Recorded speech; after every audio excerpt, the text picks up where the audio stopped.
Президент Российской Федерации Владимир Владимирович Путин.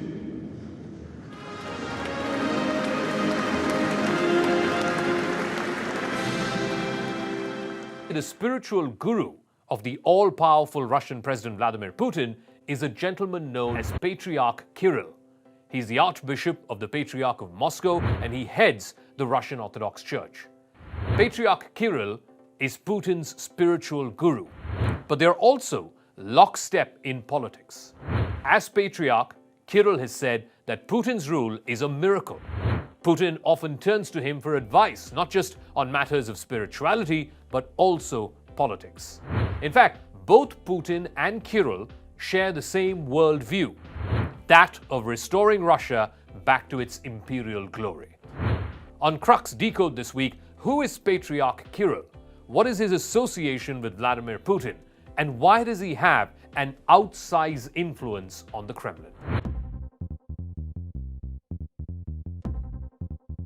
The association between Putin and Kirill started in 2012, when Kirill openly supported Putin's presidential bid in 2012 when he was running for a third term. At that time, Kirill said that Putin was correcting the historically wrong path that Russia took after coming to power.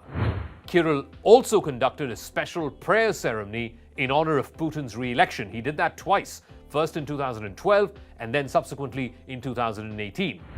Kirill has also declared that the Russian Orthodox Church was unhappy with the existence of the non-citizenship and the lack of recognition of the Russian language in many countries neighboring Russia, including former Baltic states like Latvia.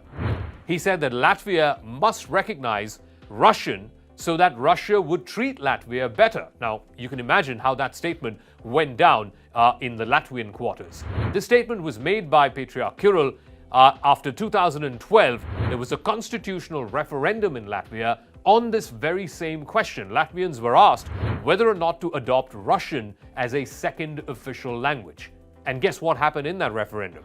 More than 3/4 of Latvians voted against making Russian an official second language.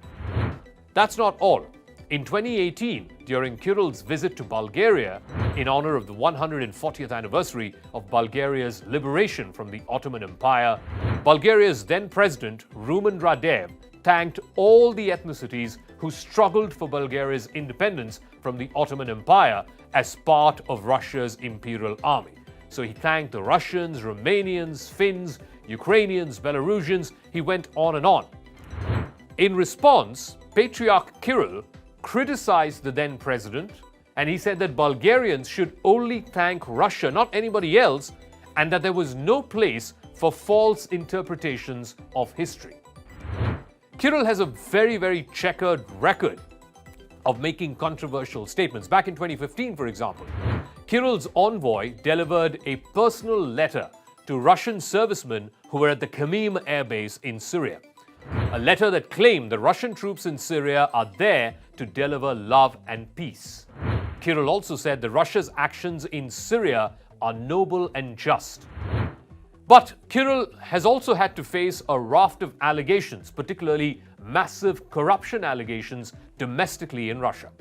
He reportedly abused the privilege of import of duty-free cigarettes, something that was granted to the church back in the mid-1990s.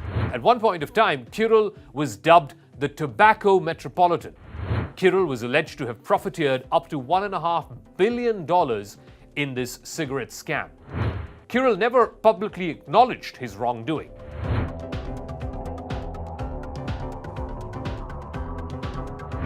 In 2012, 3 female members of the feminist group Pussy Riot were arrested for performing a song in the Christ the Savior Cathedral in Moscow. In that song, they called on the Virgin Mary to chase Putin out. The 3 girls were arrested for hooliganism. They were later sentenced to 2 years imprisonment. It outraged the entire liberal world. But Kirill at that time said that Pussy Riot were doing the work of Satan and they should be punished. Kirill also has a pet peeve against same-sex marriage. He's repeatedly lashed out at gays and lesbians as pagans. But Putin and Kirill's relationship could have begun much earlier, before Putin became president and Kirill became patriarch. In fact, the magazine Forbes reported back in 2009 that Kirill had previously worked as a KGB agent. That, of course, was also Putin's claim to fame. Now, in that article, Forbes goes on to claim that Kirill was more than just an informer, that he was an active officer of the spy agency, and just like Putin was, given their age gap, it is likely that Kirill was Putin's senior in the spy agency, the KGB.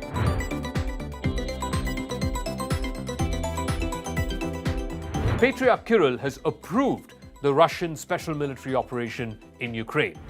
He too, just like Putin, views Ukraine in a derogatory fashion. He views Ukraine as part of Russia, not as a separate country. He doesn't think Ukraine or Ukrainians deserve to be a separate nation.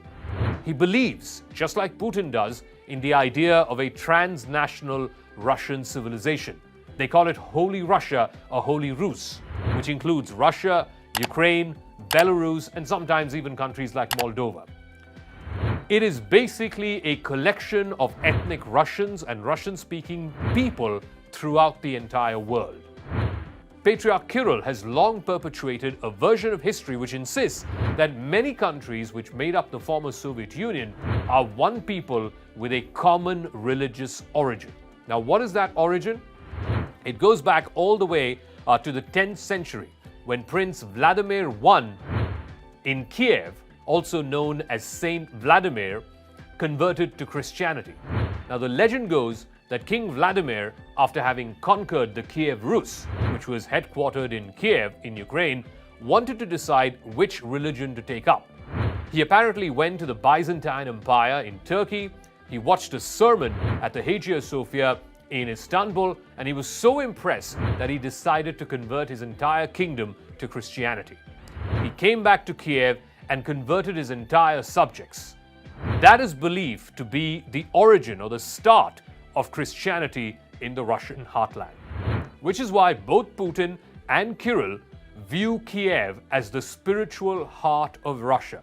Moscow may be the political capital, but Kiev is the spiritual heart. And that explains why they are going to such great lengths to annex Ukraine.